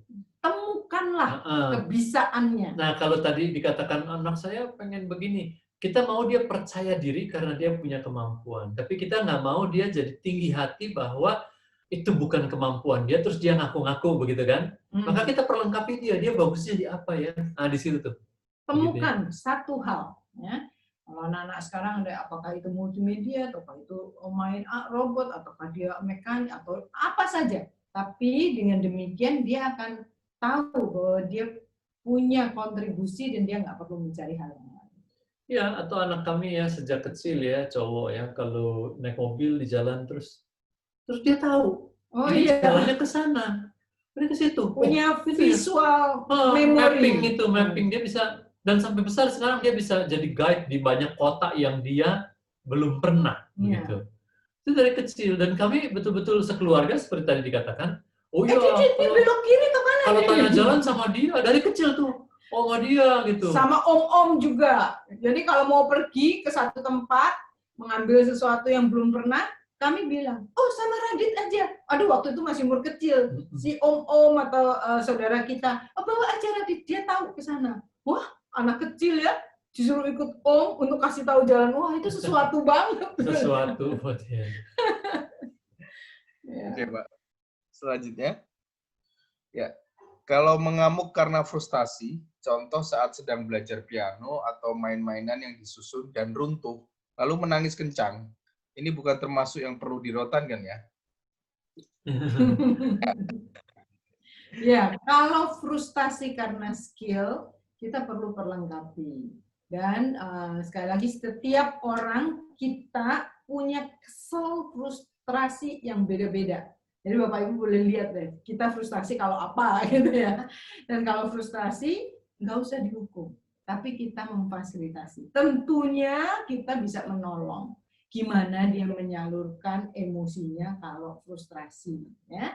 Ada contoh seorang bapak, dia frustrasi kalau mobil dikat orang. Itu tuh buat dia itu sangat mengganggu. Dia frustrasi. Bagaimana mengekspresikan, dulunya dia koleksi baterai yang sudah mati. Ya. Jadi kalau ada orang cut, dia buka jendela, dia timpuk sama baterai. Nah, tampaknya dia kemudian belajar bagaimana frustrasi itu menangani hal itu dan dia memilih hal lain yang lebih baik gitu. Jadi kita bisa mengajari dia untuk gembosin emosi frustrasi dengan cara yang baik. Tolonglah apa caranya? Iya, anak kami yang nomor 1 yang sifatnya dominan ya, nggak jarang frustrasi waktu latihan piano. Iya, gitu ya. Nah dulu waktu saya belum belajar ya, dia breng, saya lebih breng lagi, saya marah juga begitu ya. Nah itu lebih runyam gitu ya. Tapi waktu kita tahu itu karena dia frustrasi, misalnya dia coba gitu ya, terus nggak bisa begitu ya, atau dia lagi coba lagi konsentrasi terus ada gangguan adiknya, oh itu dia frustrasi sekali. Jadi kita tahu kan gini ya, kita tahu tuh hot button-nya begitu ya. Nah ya udah kita diamin aja, oh itu lagi kena hot button-nya tuh begitu ya. Ya udah jangan tambah suasana jadi kacau, tapi nanti kapan kita bahas, kamu waktu gitu apa tadi yang udah dibahas Brina, kamu maunya apa gimana begitu. semakin besar anak-anak, istilah saya adalah stress release. Yang sebenarnya kita orang dewasa juga punya, ya. Stress release-nya apa? Temukan sesuatu. Ada yang baking, ada yang setrika sambil pikir-pikir, ada yang jalan kaki, ada yang apa. Jadi lakukan kegiatan untuk stress release itu apa? Kalau dia lagi piano lagi nggak bisa, apa sesuatu yang dia suka yang ternyata itu menolong dia. Dan itu menemukan ya, mengeksplorasi, dan nanti kita akan ketemu. Kalau saya lagi tertekan, baik itu stres atau karena itu frustasi karena motorik, nah nanti dia akan ketemu gimana caranya. Ya. Iya. Ya. Saya jadi ingat tuh Pak, waktu anak saya pertama bikin Lego dan cukup besar Legonya, dan secara nggak sengaja sudah hampir jadi, itu kesenggol adiknya dan hancur gitu, dan nangis, betul-betul nangis luar biasa. Dia wah gitu. Akhirnya saya bingung, saya coba untuk ayolah, dia dibantuin lah, yuk pelan gitu. Jadi dia ikut merangkai lagi, tapi ya saya rasakan dia benar-benar frustasinya luar biasa karena dia udah susah sekali untuk menyusun Lego itu.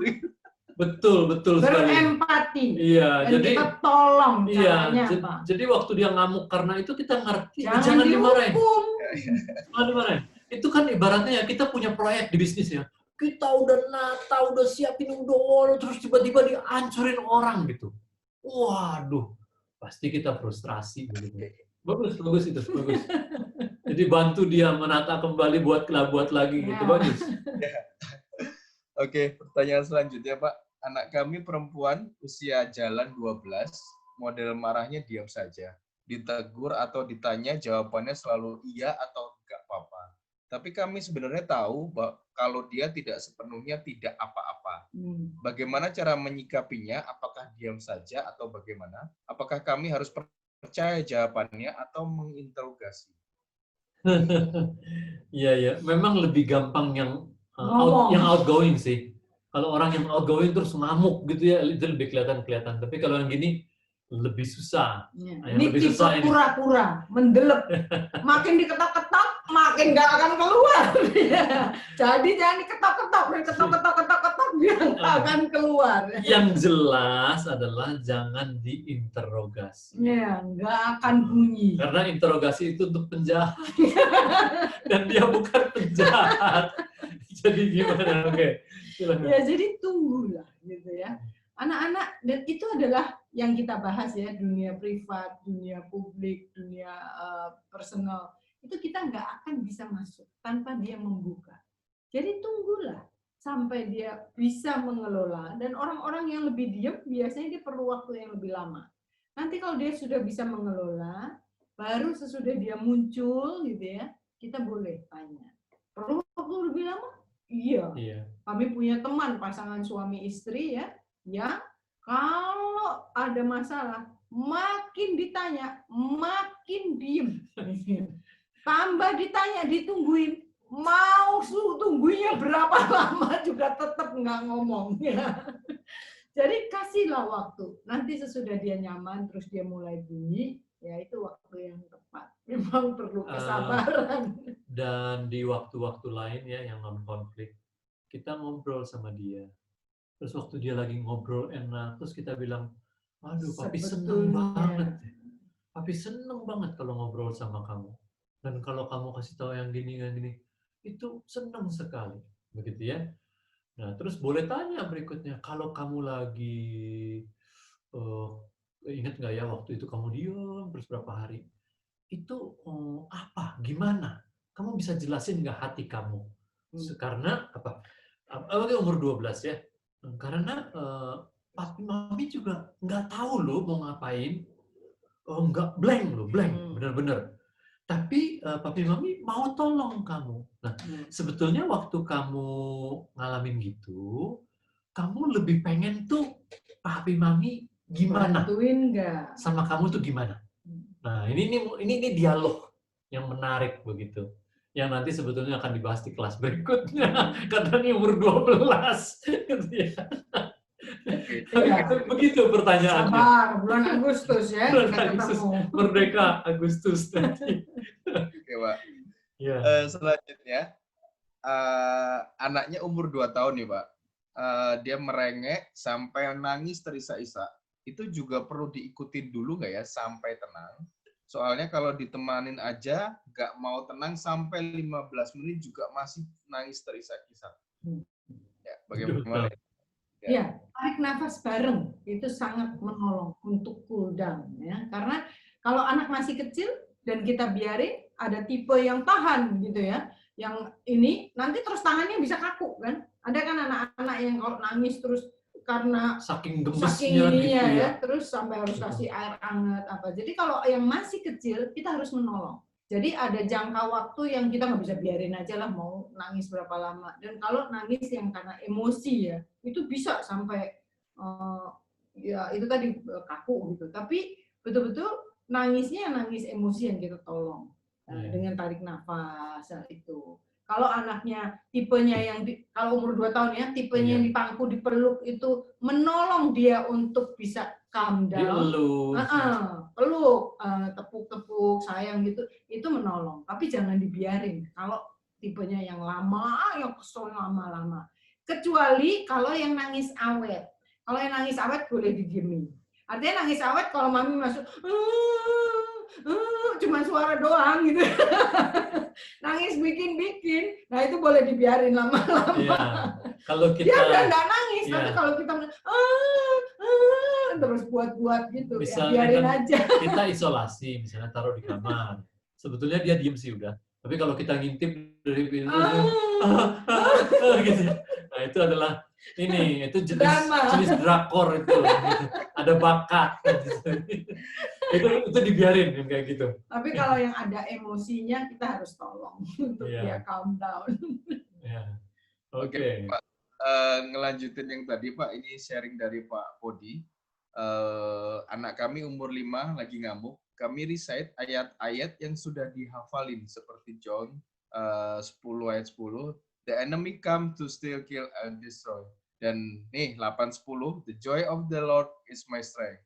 Karena kalau marah-marah, enemy steal our joy. Our time yang seharusnya bisa buat main-main dan lain-lain.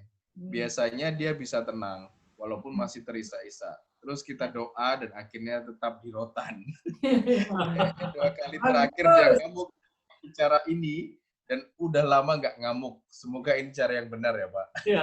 Maksudnya kalau itu bekerja, ya boleh. Monggo. Tapi saya memang kagum itu loh ya. Saya kagum itu. Kalau anak lagi ngamuk-ngamuk terus bisa recite ayat itu. Itu mukjizat, itu nyata, itu hebat itu. Ya, tergantung temperamen anak ya. Kalau anaknya flekmatik disuruh gitu mau. Kalau anak koleris suruh recite tambah ngamuk. Apa? Ya seperti tadi ya, kalau anak yang flekmatik, yang melankoli, yang dia terisak-isak, dipeluk, dielus-elus mau, itu tipe yang menenangkan. Kalau anak yang koleris dipegang-pegang, jangan pegang-pegang, malah ngamuk. Ya jangan kita ini lihat temperamennya seperti apa. Jadi kalau dengan ayat bekerja ya boleh. Bagus sekali. Yang menolong, apa yang bisa menolong mereka. Oke. Ada lagi berikutnya, Pak. Kalau karakter anak cowok 5 tahun nih anaknya, Pak, sensitif, kemudian mengamuk, nggak terima kekalahan karena bercanda atau karena diisengin, itu bagaimana ya, Pak? Yang di spanking kalau mengamuk karena dia ngotot mau sesuatu, saya masih rancu spanking untuk mengamuk seperti apa saja. Juga mesti dilihat ya, apakah yang bercandain dia keterlaluan. Ya, masih ingat ya yang Pak Andi praktekkan mengenai stop it ya. Ajarkan waktu dia udah nggak tahan, itu sesuatu yang sangat mengganggu, bilang stop it. Dan untuk kalau itu dalam lingkungan keluarga, kalau udah dengar seseorang bilang stop it, harus stop. Jadi kata stop itu adalah bendera peringatan yang sungguh-sungguh ya. Dan itu terjadi bukan antar anak-anak juga, di keluarga kami terjadi antara Pak Rizal dengan anak-anak. Karena yang suka usil bapaknya. Anaknya, udah, stop it, Nah, itu udah stop. Jangan diusilin terus bercandaannya. Ya. Nah, kalau kayak saya gitu terus udah bercandain. Nah kalau anaknya itu Stop it, koleris, I. kalau saya tutup, terus saya nahan, terus nanti ketawa-ketawa, ya marah juga dia gitu kan. Kecuali kalau anak yang saya nomor 3 yang sanguin ya, sih nggak apa-apa gitu. Tapi sekali lagi kalau tadi anak itu nggak mau kalahan, nggak mau apa begitu, tadi tergantung Karena dua pihak. dibercandain tadi kan. Dua pihak gitu. Kadang ini kalau ini keterlaluan. Nah, kalau ini nggak terlaluan tapi dia Sensi. mutungan gitu, ya itu harus tapi 5 tahun belum bisa bahas. Ya. Ya dipisahkan aja udah untuk keamanan sementara begitu ya. Pokoknya mesinnya di-zone mungkin. Silakan, masih ada lagi? Masih, Pak. Kalau ada teman anak kita mengadukan anak kita menyakiti atau memukul dia, tahap-tahapnya menghadapi anak kita dan temannya tersebut bagaimana ya, Pak? Ya, kalau menyangkut keamanan itu tadi ya dipukul, kita udah belajar mengenai otoritas. Pada setiap saat anak kita nggak mungkin mereka sendiri, pasti ada orang yang bertanggung jawab. Kalau di rumah kita, kalau main di rumah teman kita, papa mereka, kalau di sekolah selalu ada seseorang. Jadi waktu mereka lapor, nah kepada otoritas yang bertanggung jawab pada saat hal itu terjadi, maka kita yang dilapori kita harus bertindak. Ya, berikan konsekuensi yang sudah disepakati. Itu. Iya, jadi kalau seorang anak teman itu melapor kepada kita dan anak kita yang salah, ya kita bisa itu kita menangani anak kita meminta maaf kepada anak itu, dan juga nanti tanpa mengurangi harga dirinya ya. Jadi kita ngomong sama anaknya pulang nanti. Atau kita ngomong sama anak kita secara terpisah, kamu harus minta maaf sama dia. Nah, dia nggak usah di depan, minta maaf. Kamu udah pukul kan tadi kan? Sekarang minta maaf. Nanti dia melakukannya seperti ritual aja gitu, tapi nggak dari kesadaran hatinya gitu. Jadi kalau ada sekali lagi teman anak kita datang ke kita melaporkan dia dipukul, oh iya terima kasih sudah meminta maaf ya, nanti Om bicara sama dia, terus dia harus minta maaf. Itu tergantung umur ya, umur 7 sih udah bisa, umur 6-7 udah bisa kalau gitu. Iya. Selanjutnya masih berhubungan mengapa dengan tidak menurunkan harga diri. Bukankah justru kalau anak terbiasa menjaga harga diri, justru anak jadi susah untuk minta maaf dan jadi sulit untuk mengakui kesalahannya? Ini dalam misalnya? Ini Pak Jonathan dan Bu Monica ini kalau perlu untuk langsung direct ke Itu sebentar. Adu kuat ini adalah untuk otoritas dan anak, untuk orang tua dan anak, bukan untuk dengan teman mereka. Jadi sesuatu yang harus dilakukan, tapi kita tongkrongin. Itu yang membuat jadi adu kuat. Misalkan suruh makan sayur, terus dia kita tungguin. Sekarang ambil ininya, ambil yang itu, harus yang ini. Terus kalau dia nggak mau, kita di posisi yang kita harus menang. Jadi dalam tanda kutip ya, karena itu hal yang kita haruskan dan kita ngikutin step by step, sehingga itu membuat jadi frontal gitu. Nah kalau kita kasih space, kita tegakkan apa yang kita instruksikan, tapi nggak usah ditongkrongin. Itu menjadi memberikan ruang gitu ya, memberikan kalau istilah di kantor kayak empowerment gitu ya. Harus nggak usah post tongkrongin. Iya, karena tadi itu maksudnya gini, kita nggak mau sengaja membuat dia menekan ini loh, step by step. membuat dia merasa kalah, gitu loh. Kita mau membuat dia taat, tapi nggak harus dengan perasaan kalah gitu. Itu adu kuat itu kan tadi saya pakai istilah win-lose gitu ya. Kita ingin menunjukkan bahwa kita otoritas dan kita menang. Kamu pokoknya harus ikutin. Kamu tuh salah. Kamu harus gitu. Itu kan ego kita ya, begitu. Nah, tadi yang dikatakan ini adalah hal yang berbeda untuk membantu dia punya self-esteem, kepercayaan diri, nggak menyangkut dengan hal ini. Bukannya kita sedang mau membawakan dia sih. Gitu. Iya. Oke. Selanjutnya Pak, masih bisa ya? Iya. Oke. Dalam kasus kakak adik berebut mainan dan tidak ada yang mau mengalah, apakah baik jika orang tua mengambil mainan itu sehingga tidak ada yang mendapatkan mainan itu? Betul. Kami punya museum dari mainan-mainan atau permen, sebenarnya bukan museum lah. Kami punya tempat yang cukup tinggi, ambalan di tembok yang tingginya kira-kira 2 meter. Ya. Kalau mereka belum bisa berdiskusi, ini permen coklat yang bungkus foilnya ya, merah, kuning, hijau, biru. Kalau buat mereka bungkusnya berharga dan bermakna sesuatu, ya itu berharga. Kita sebagai orang tua juga bilang, isinya sama, udah merah, kuning, hijau sama. Udah, ini langsung kita bagi. Buat mereka itu sesuatu. Ya sudah, biarkan mereka rapat, saya ambil itu 4 meter, taruh di atas di ambalan. Mereka saling memandang, terus diskusi. Jadi gimana? Kamu mau nggak yang ini? Kalau belum selesai, ya itu tetap nangkring di situ. Semua nggak dapet. Jadi sebetulnya kan itu yang digunakan oleh Salomo kan dalam perebutan bayi itu kan. Ya udah, dua-duanya nggak dapet ya, belah aja. Itu memecahkan masalah gitu ya. Betul sekali, bagus. Betul. Bagus. Tapi bisa ditaruh di tempat yang visual. Yang terlihat. Supaya mereka berdiskusi gimana nih caranya supaya kita bisa makan coklat. Gitu. Ya. Oke Pak, ini masih tentang harga diri nih Pak. Perihal 9B, saya kurang paham 9B yang mana, tapi yang jelas dengan tidak menurunkan harga dirinya. Jika harga diri tersebut salah atau tidak sehat, bukannya lebih baik untuk sekalian dirobohkan sekalian.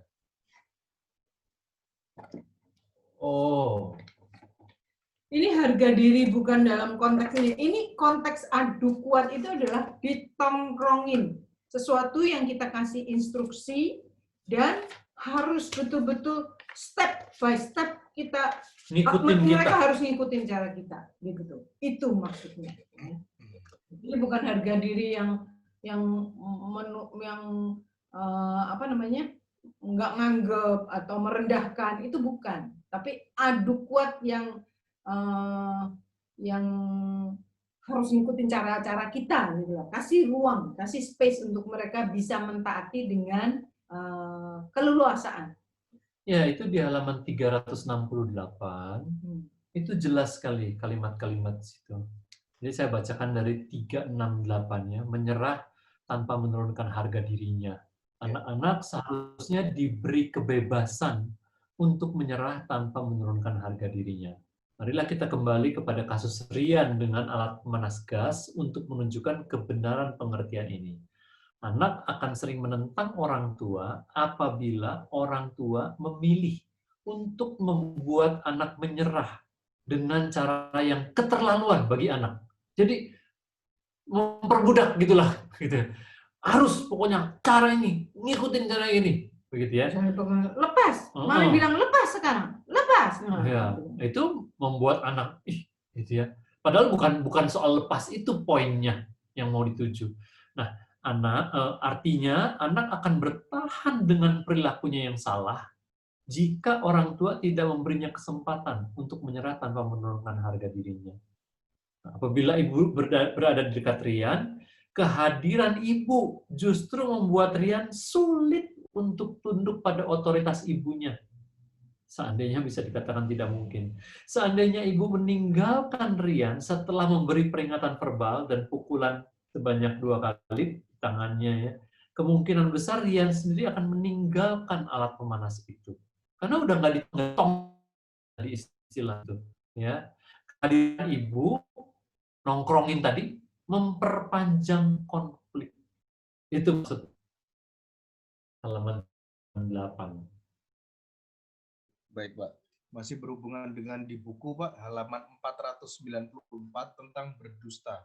Kok ada poin A, tangani lawan kata, titik-titik, itu tadi belum dibahas. Iya, ada beberapa hal yang nggak cocok memang. Jadi itu mohon maaf, itu dicoret saja. Jadi nggak ada isian itu. Oke, Pak. Begitu. Oke, lanjut. tadi ada satu. Kalau motivasinya berbohong karena takut dimarahin, harus bagaimana supaya tidak berbohong, tetapi karena tetap ditegakkan. Betul, betul. Anak-anak kami juga mengalami yang begitu. Mereka berbohong karena takut Takut dihukum. dihukum. Betul sekali. Ya, itu wajar ya anak-anak seperti itu. Tetapi sekali lagi kalau kita memperkuat sekali lagi clear conscience, mengisi hati nurani, mereka tahu kalau mereka bohong itu ada damai sejahtera yang hilang gitu ya, karena kita tahu kita nyimpen sesuatu yang kayaknya nggak enak hubungannya, jadi sukacitanya yang hilang. Jadi seperti hal-hal yang kita ajarkan mengisi di hati nurani ya, yang kami sharingkan beberapa kali juga, oh your sin will find you out. Sebaik-baik kita menyimpan, baik kita bohong apa, damai sejahtera kita hilang, rasanya kita nggak plong kan karena kita bohong. Dan hubungan itu terganggu. Sebenarnya kan hubungannya yang kita mau betul-betul kita bisa sukacita, ada rasa saling percaya, tujuan parenting dan segala macam.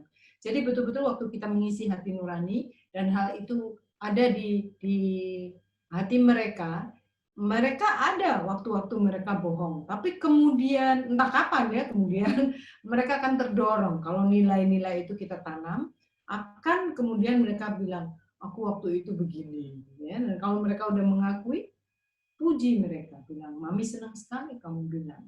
Ya, itu membuat jadi lega karena kita nggak menyimpan kebenaran. Kalau dibawa ke dalam terang itu jadi the truth will set you free. Nah, kalau kita menanamkan nilai-nilai ini ya, kita nggak tahu kapan mereka akan menerapkan ya, tetapi hal-hal itu akan tersimpan di gudang moral mereka.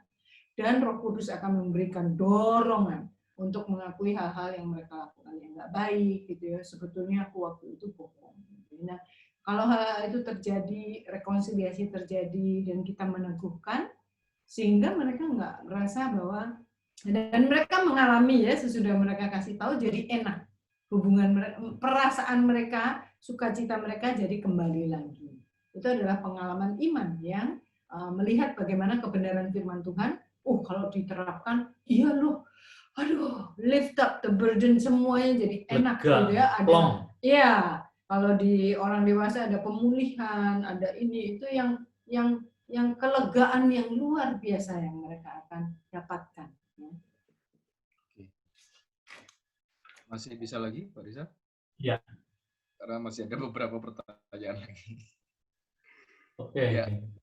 Pak, di keluarga kami benar ada kecenderungan ayah lebih pro ke anak perempuan. Sehingga sering anak yang laki dimarahi terus, apalagi dapat laporan dari adiknya. Jadi kelihatannya saya memihak anak laki-laki, padahal saya ingin bersikap netral. Anak saya pun menyadari posisinya, tidak disukai ayahnya. Bagaimana saya harus bersikap untuk menghibur anak laki-laki saya? Bagaimana supaya ini tidak terus-menerus terjadi karena seringkali menimbulkan konflik? Iya, bagus sekali ini.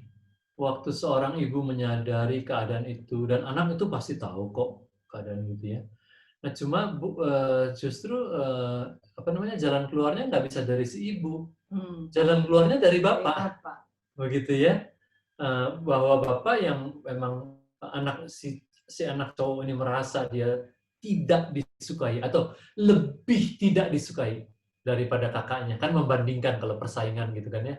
Nah, itu bisa terjadi dalam jangka panjang. Kasihan sekali anak itu. Dia bisa tumbuh jadi anak yang mencari penerimaan di luar, bisa tumbuh jadi anak yang nggak pede, dan sebagainya. Bisa tumbuh pemberontakan-pemberontakan, yang keluarnya bisa macam-macam ya bentuknya. Jadi, ibu mesti diskusi betul-betul dengan bapak. Menyadari ini dengan segala kerendahan hati, terjadi begini, dan kemudian pikirkan strateginya. Bagaimana? Pertama-tama adalah kalau anak-anak ini udah cukup umur ya, misalnya 9, 10, 11, 10 itu udah bisa gitu diajak ngomong bahwa papa minta maaf, gitu ya, papa salah, papa sebetulnya nggak ada maksud begitu, tapi karena sifatnya sama atau apapun alasannya, sebut aja begitu. Nah, sekarang mau nggak kamu maafin papa? Wah, itu rekonsiliasi yang indah sekali. Dan sesudah itu adalah sering ngobrol itu dengan si anak cowok ini. Apa, bagaimana kemajuan papa, supaya dia juga, kamu tolong liatin sehingga papa bisa bertumbuh di dalam hal itu, bisa terjadi pertobatan, dan dia bisa melihat dan saling menolong buat hal itu. Itu jadi indah sekali.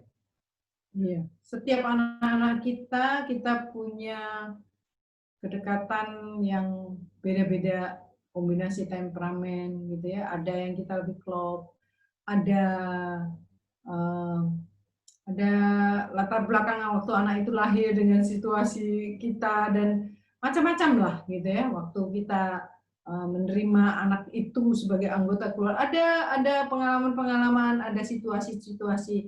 Tetapi kita sebagai orang tua, kalau kita betul-betul melihat mandat dan peran dan tanggung jawab yang Tuhan berikan, maka memiliki anak itu membentuk dan mengubah kita. Betul-betul kita akan bisa mengasihi anak-anak yang beda-beda. Dan anak-anak akan bisa tahu bahwa mereka dikasihi dan mereka beda.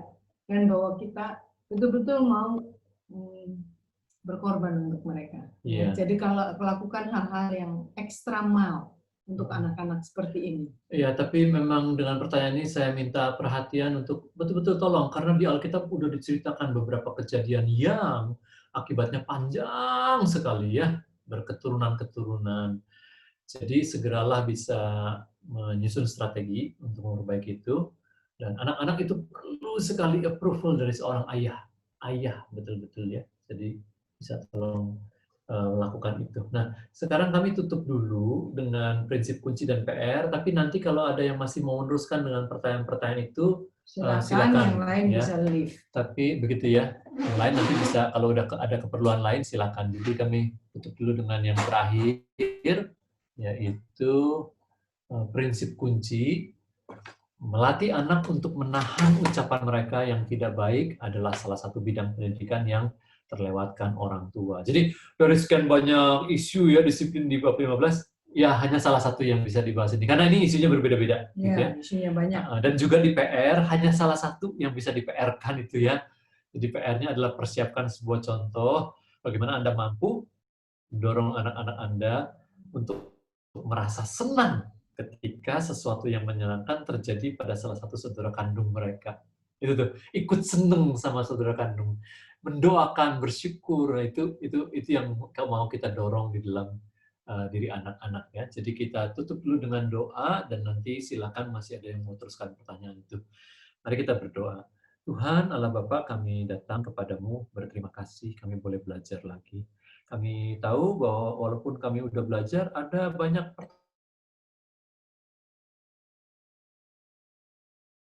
bisa kami dapatkan jawabannya. Meminta hikmat dan hati yang baru dari Tuhan untuk kami sebagai orang tua, supaya bisa pertama-tama lebih mengasihi anak-anak kami karena Kristus, dan kemudian lebih menerapkan berbagai metode dan cara yang sudah kami pelajari. Tuhan, tolonglah ubahkan kami sehingga kami bisa mendidik anak-anak kami dengan lebih baik lagi, menjadi anak-anak Tuhan yang bermoral dengan dasar Alkitab. Kami bersyukur untuk sesi ini, kami berdoa di dalam nama Tuhan Yesus. Amin. Nah, silakan yang sudah ada keperluan lain silakan, yang masih mau bertanya, kita beberapa pertanyaan lagi kita habiskan dulu. Silakan. Ya, silakan Pak Kris. Yang masih ada di chat itu ya, masih ada beberapa sisa tadi. Ya. Mungkin tinggal 2 atau 3 lagi, Pak. Oke. Bisa tolong. Oke. Pak, bagaimana mengatasi di dalam posisi anak tunggal, Pak, yang tidak mempunyai saudara, bagaimana melatih hal-hal yang diperoleh dari anak yang punya sibling, seperti rebutan dan menyelesaikan masalah, itu akan saling mengalahnya seperti apa? Apalagi kalau misalnya anak tidak punya saudara sepupu di kota tempat dia tinggal. Iya, tentunya kan keadaan setiap keluarga beda-beda ya. Tentunya kalau namanya persaingan saudara kandung dan konflik saudara kandung, kalau nggak punya saudara kandung ya nggak akan terjadi. Itu normal loh. Iya, nggak usah cari masalah. Nggak usah cari bersyukur. masalah. Iya. Tetapi gini ya, nanti dia akan hadapi kok di kehidupannya waktu udah pra-remaja, remaja. Nah, yang paling penting adalah kita menanamkan prinsip-prinsip, ya, nilai-nilai yang benar dari yang dipelajari aja dari semua sesi ini. Itu udah cukup sekali. Nanti itu menjadi modal yang kuat sekali bagi dia waktu dia mengalami hal-hal seperti itu. Gitu ya. Ya. Terakhir nih, Pak. Ya. Cuman saya kok kurang mengerti mengenai istilahnya. Sebentar saya bacakan. Pak, bagaimana mengatasi keadaan adu kuat yang terjadi saat mengadakan sekolah minggu? Karena pandemi ini, kami sebagai ortu yang jadi GSM bagi anak. Nah, anak kami kadang bisa bilang, aku lagi nggak mau SM. Disuruh nyanyi nggak mau ikutan, disuruh doa juga nggak mau ikutan. Kami harus bagaimana ya, Pak?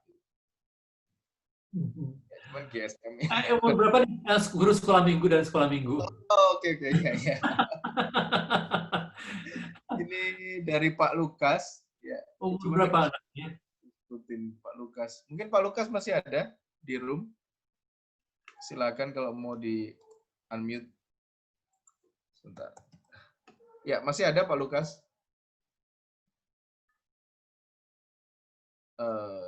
Cuman belum. Umur 2,5 tahun, Pak. Oh, 2,5. Nggak usah online, nggak apa-apa. Nggak usah. Bersama-sama aja. Iya. Dengan keluarga. Susah sekali dia mengerti hal itu. Jadi, ojo dipaksa. Nggak apa-apa, nggak berdosa besar, nggak berdosa, nggak. Jadi, bukan online, kami yang ngajak sendiri. Nggak usah dipaksa. Kitanya aja nyanyi, dia melihat, dia ngikut. Ya. Dan justru waktu kita paksa untuk harus sekolah minggu bisa menimbulkan trauma. Dia nggak enjoy gitu, nggak suka cita begitu ya. Kami ceritakan ini yang pertama ya, umur berapa itu, umur 5 atau 6 gitu ya. Itu dia kan les piano dari kecil, les piano begitu ya gitu kan. Nah, terus waktu ujian tuh harus datang ke sana nih. Itu ujiannya tuh sekolah musiknya tuh ujiannya hari Minggu pagi. Jadi kami udah mengorbankan begitu ya, nggak ke gereja begitu ya. Udah hadir di situ. Sampai di situ tuh nggak mau maju. Mogok. Ya sudah. Waduh, kita keselnya, udah ngorbanin, udah nganter Minggu pagi, nunggu giliran, anak satu-satu maju, pas giliran dia nggak mau maju. Dan itu nggak sekali. Dan ditanya tuh nggak jawab gitu ya. Ya sudah. Kadang-kadang